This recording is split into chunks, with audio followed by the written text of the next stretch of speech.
What's going on, everyone? We're back with another video about Operation Lone Star, also known as OLS. So in this video, we're going to describe a little bit of details about what's going on down here and what this mission composes of and the living conditions as well.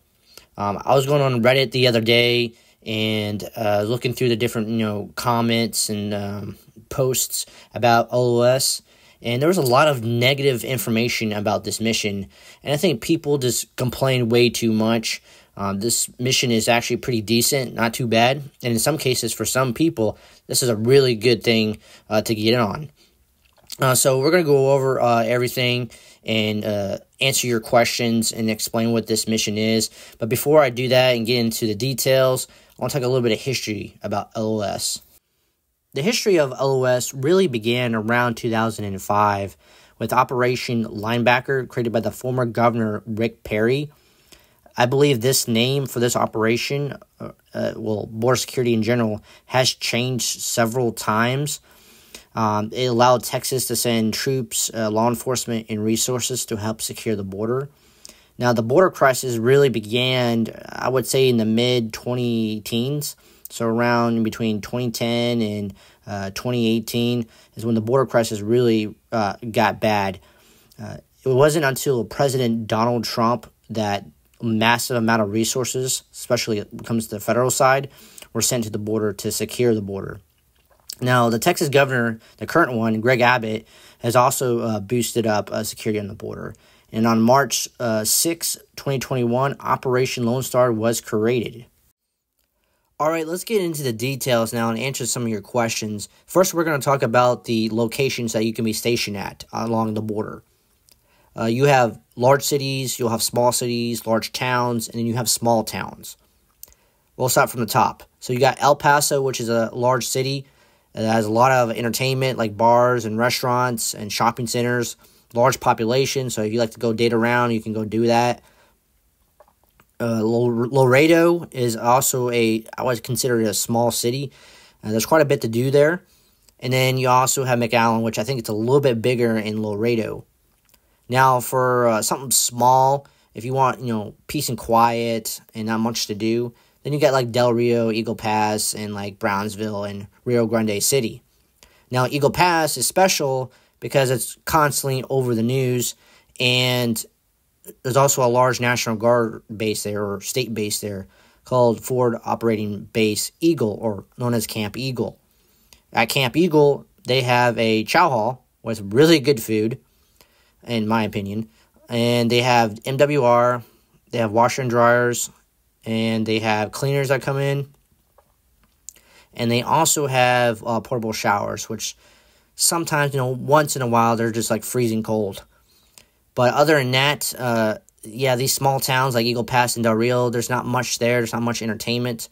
There's a handful of restaurants, maybe like a Walmart, a couple of shops, a couple of restaurants and stuff like that. If you go to Zapata, I've heard it's like really awful down there. Good luck if you get down over there. Brownsville, it's a decent place over there, and it's close to the beach, so you can go on your days off and go to the beach over there. But each place has their own pros and cons, and honestly, it depends on what you like and what you don't like. As for work down here, for the most part, you're going to be a guard down here. You're going to be guarding a gate, you're going to be guarding a fence, a wall, barbed wire, and vehicles, and so on. You're essentially going to be patrolling, you're going to be in your truck, in the AC, just watching the border.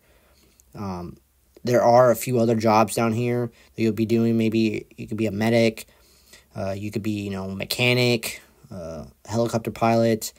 You can be one of the river boats that goes down the river back and forth.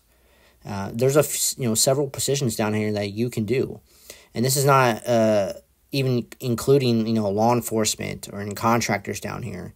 So you work in the food service, fixing buildings, and helping out with moving supplies from one spot to the other, or enforcing the law as a law enforcement officer.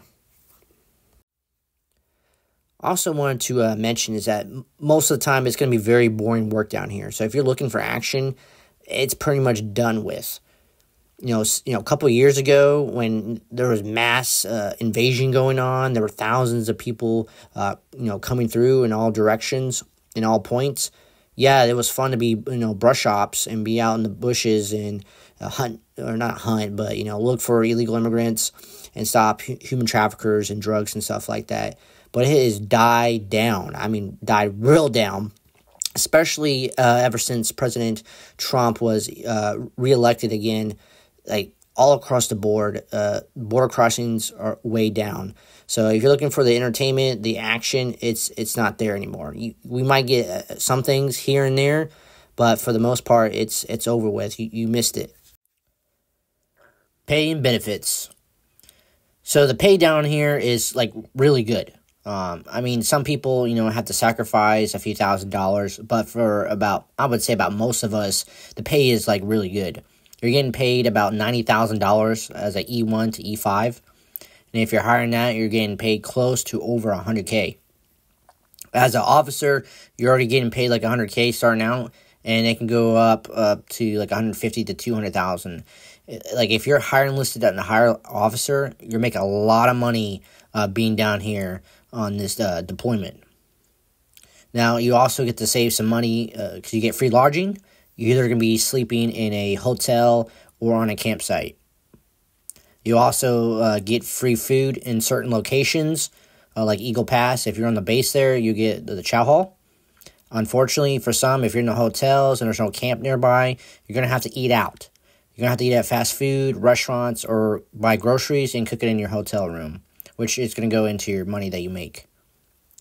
You need to have personal insurance like TRICARE Reserve Select or some other government insurance or your own personal health insurance through your company or, somewhere else because they do not offer any here.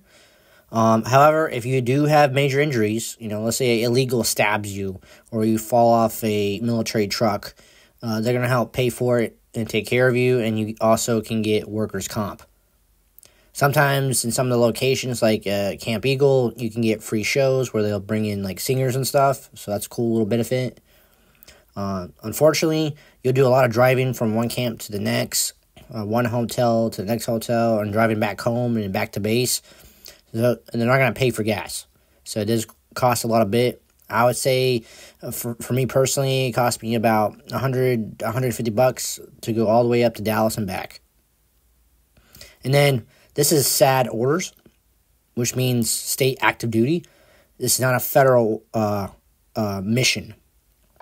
What that means is that you're not going to get any retirement points to hit, 20 years, unfortunately, or additional points for being on active duty down here. This is state active duty. This is not federal active duty. So that kind of sucks. However, you can use your VA benefits and, get your disability while working down here. So you're going to be making even extra bank. So I'm going to answer you some quick questions. Number one is it dangerous? For the most part, no. Only thing you have to worry about is like rattlesnakes, car crashes, and maybe the cartel and some random civilians on the Mexican side shooting at you, which is very rare. It does happen, but it's very rare. Number two, when will the mission end? Now, Governor Abbott has said that the mission will continue past 2024, and this video is being made in 2025, and I haven't heard anything about when this mission will officially end. However, Governor Abbott has stated that once the Trump administration takes over, that's when the mission could possibly end, and we don't even know when that will happen. There are thousands of troops coming in to the border from the federal side, but to fully take over, we don't know when that's going to happen. There are rumors that this mission is paid for all the way up to 2027. Number three, do you need to learn Spanish while you're working down here? The answer is no. A lot of people down here speak English, but I would highly encourage you that you know a basic Spanish, like saying hello and bye, how are you, what is your name, do you have any weapons, do you have any drugs, stop. Some of that stuff that you would probably use on the line when illegals come up.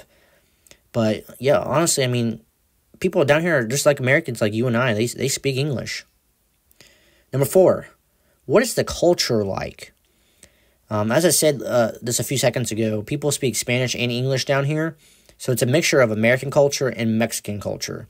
Like, you're going to have your McDonald's, your Fuddruckers down here, your Walmarts. People are going to speak English, and they're going to drive American vehicles. There's a lot of challengers in, like, Eagle Pass.